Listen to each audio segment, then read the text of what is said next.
Salut, j'espère que tu vas très bien. Portail du Lion, enchaînant pleine lune, enchaînant conjonction Vénus-Jupiter en Cancer, enchaînant passage en marche directe de Mercure, enchaînant divers événements pour toi, pour moi, pour nous, pour tout le monde, enfin bref. La liste est longue et nous n'allons pas la compléter ensemble tout de suite parce que c'est surtout aussi une ambiance de fond, une dynamique particulière qui pourrait arriver dans les jours qui viennent et dont je voudrais te parler ici et maintenant. Alors là, tu vois, la fraîcheur commence à monter de la terre, de ces jours de canicule ardente, qui sont des jours quelque part attendus, quand Sirius, qui est la planète maîtresse de ce portail du Lion, commence à venir se faire sentir. Enfin, planète, je devrais peut-être plutôt dire étoile, parce que finalement, c'est souvent comme ça qu'on la conçoit, comme une étoile plus que comme une planète, mais une étoile fort puissante. Et là, je m'avance dans les bois la nuit et je vois des vers luisants tout autour de moi. Et ça a quelque chose de vraiment magique, à l'image même de ce qui est en train de se passer en ce moment. Tu le sais ou pas, mais en ce moment, nous sommes en pleine tempête solaire, en même temps de cette canicule qui s'abat sur l'hémisphère nord. Et les moments de tempête solaire sont des moments aussi de grande intégration, des moments qui ne sont pas forcément faciles à vivre pour nous sur le plan corporel et physique, parce que ça a quand même une tendance à beaucoup nous fatiguer. Ça a aussi cette tendance vraiment à nous drainer, à nous rendre un peu mou des genoux. Voilà comment je pourrais le dire. Et dans le même temps, cette fatigue physique que l'on peut ressentir est animée aussi par une capacité à lâcher prise. Et c'est souvent le cas avec la fatigue physique. La fatigue physique permet de faire plus de lâcher prise sur le plan mental, intellectuel et moral, et de s'en remettre aussi quelque part à quelque chose qui est plus grand que nous, de la même manière que quand le sommeil te rattrape, oui, on n'arrive pas à résister parce que au final, on est peu de choses. Alors que dire sur cette grande pleine lune qui va intervenir ce 9 août à 9h56 du matin, une pleine lune hyper puissante animée de diverses énergies, dont une certaine forme d'électricité dans l'air, parce que Uranus joue dans le game, parce que cette pleine lune se passe dans le signe du Verseau, et que quand on commence à parler de Verseau, on parle aussi d'Uranus, et Uranus qui fait ses premiers pas. Oh, je vois encore des vers luisants ici, c'est magnifique. Et Uranus fait ses premiers pas en ce moment, là depuis quelques semaines maintenant, dans le signe du Gémeaux. Alors, premier pas, pas définitif, parce qu'il retournera un petit peu en arrière dans le signe du Taureau d'ici quelques temps, avant de se réengager de façon plus définitive dans le signe du Verseau. Mais c'est un pourvoyeur d'électricité de fond, d'excitabilité, de grande prise de conscience intellectuelle, parfois aussi de déraillement, autant le dire. On peut patiner un peu, on peut s'enflammer au sens propre du terme. Les énergies de feu et les énergies d'air sont vraiment extrêmement actives. Et dans ce contexte-là, Uranus joue son jeu de déclencheur, de disrupteur, comme on s'aime à le dire, la grande action disruptive d'Uranus qui te fait switcher presque d'une idée à l'autre, et je vais aller au-delà de ça, d'une dimension à l'autre, parce que c'est aussi ici un pourvoyeur de croissance et de plus grande compréhension de l'espace qui nous entoure. Bon, attends. Je suis un peu timide quand je parle parfois, parce que là je marche dans le noir dans la forêt, juste avec quelques vers luisants qui ont la délicatesse de se mettre de part et d'autre du chemin, le long du ruisseau qui est à sec déjà depuis plusieurs semaines. Et ça aussi, ça fait partie des choses qui sont très signifiantes. Ce ruisseau à sec, cette saison sèche, très sèche qui s'annonce, avec toute la difficulté que nos corps ont à pouvoir supporter ces grandes chaleurs.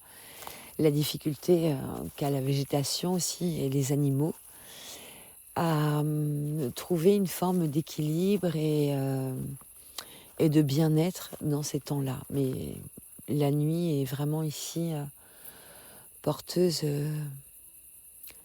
non seulement d'un grand silence, hormis peut-être les cigales que tu entends et les divers criquets qui sont partout, et un chien qui aboie très très loin au fond là, au fond de la forêt. Mais ça fait 2-3 nuits que les chiens autour de chez moi, et très loin hein, quand même, parce que j'ai pas beaucoup de voisins immédiats quand même, sont un peu excités, agités, comme s'ils se préparaient quelque chose. Alors qu'est-ce qui se prépare pour toi, pour nous, pour moi? Écoute, attendons-nous quand même à une certaine forme de révélation. Attendons-nous à avoir une mise en lumière sur l'état de notre cœur avant toute chose. Qu'il nous révèle des frustrations, des envies, des enthousiasmes, des grands rêves qu'on n'a pas atteints ou qu'on n'a pas encore atteints. J'aurais envie de te le tourner davantage comme ça. C'est un peu ici que se pose la pleine lune. Quel est le plein phare? Sur quoi est mis le plein phare? Où sommes-nous? Quelle est notre place ici, présente dans ce bas monde?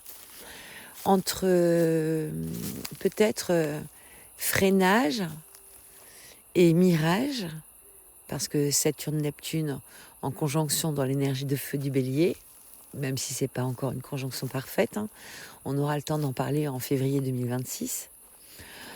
Entre cette douceur vénusienne au sein du Cancer qui nous fait miroiter la douceur d'un foyer, la douceur d'une famille, ces choses rassurantes, avec des parfums de tarte aux pommes qui flottent dans les maisons, des amis qui viennent, une famille aimante, chaleureuse, encadrante et entourante, soutenante dans les moments où ça va mal.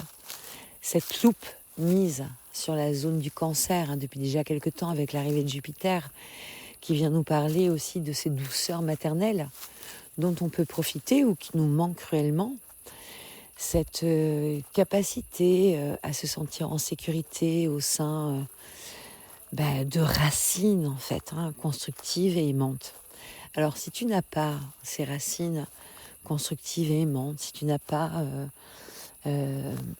cette mère, cette maman qui peut te prendre dans tes bras quand ça va mal, si tu n'as pas ces compréhensions instinctives, innées et presque viscérales que l'on peut avoir dans le contact supposé ou réel avec nos mères, écoute, ici, c'est l'univers qui te l'offre. C'est toute la terre qui te tend les bras. C'est cette végétation qui, malgré la souffrance sous la chaleur, est en train de se tendre vers toi, en train de te dire, écoute, tout est là en fait. Tout est là, même si les plus précieux te font défaut en ce moment. Et dans tout ça, qu'est-ce que tu vas faire de cette énergie? Comment vas-tu, toi, choisir de briller? Comment vas-tu, toi, choisir de rayonner? Quel est le truc qui te distingue des autres? Quelle est ta singularité? Quel est ton potentiel jusqu'à présent non révélé? Qu'est-ce qui t'anime? Qu'est-ce qui t'enthousiasme? Qu'est-ce qui te fait kiffer? Et je t'en prie, mais vas-y, fonce. Vas-y, fonce. Parce qu'un être qui vibre de manière heureuse est un être qui diffuse son bonheur. Et chaque petite lumière comme ça de ton cœur qui s'allume dans cette nuit de pleine lune, eh bien, ce sont des milliers d'étincelles que tu peux répandre autour de toi. Alors pas pour en faire des brasiers, hein, comme on vient de connaître, mais pour en faire quelque chose de virevoltant, de beau, de coloré, de lumineux, à la manière des feux d'artifice dont nous sommes en train de parcourir les saisons en ce moment, la saison des feux d'artifice.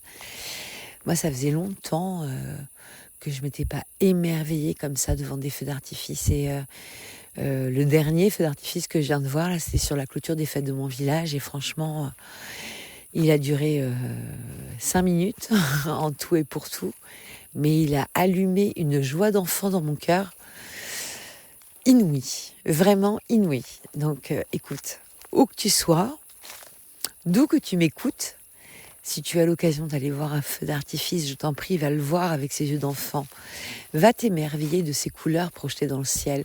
Va te faire surprendre et pourquoi pas tressauter au moment des grands booms que feront les pétards qui annoncent l'envolée des lumières.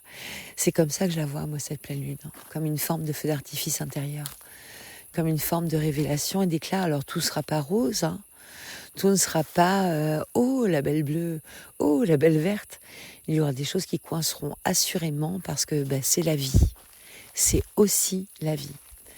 Mais prenons nos rêves sous le bras, avançons vers nos responsabilités. Neptune les rêves, Saturne nos responsabilités, dans le signe du feu. Et regardons là où demande à briller notre singularité. Et allons-y, pas en piétinant, pas en écrasant, en respectant pas à pas tout ce qui se passe autour de nous. Parce que la clé d'un écosystème réussi, et pour nos écosystèmes c'est exactement la même chose, c'est une intégration douce, souple et lumineuse dans tout ce qui nous entoure. Et je pense qu'ici on a quand même de très très belles clés qui se proposent à nous. Alors, cette pleine lune et tous les événements dont je viens de te parler, la reprise en marche directe de Mercure, la conjonction de Jupiter avec Vénus, etc., ça nous conduit sur un fil rouge qui va être ponctué d'une part en février 2026 et d'autre part autour du mois de juin, juillet 2026 aussi.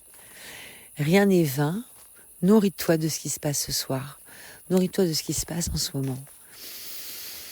Prends ces odeurs, prends ces lumières, prends ces couleurs, prends tes vœux, prends tes pensées, prends tes espoirs, tes enthousiasmes et même tes frustrations sous le bras et avance droit, fier et noble, comme je le disais à une des jeunes femmes que j'accompagne en ce moment, droite, fière et noble, et avance sur le chemin et la destinée de ta vie. Je t'embrasse bien fort.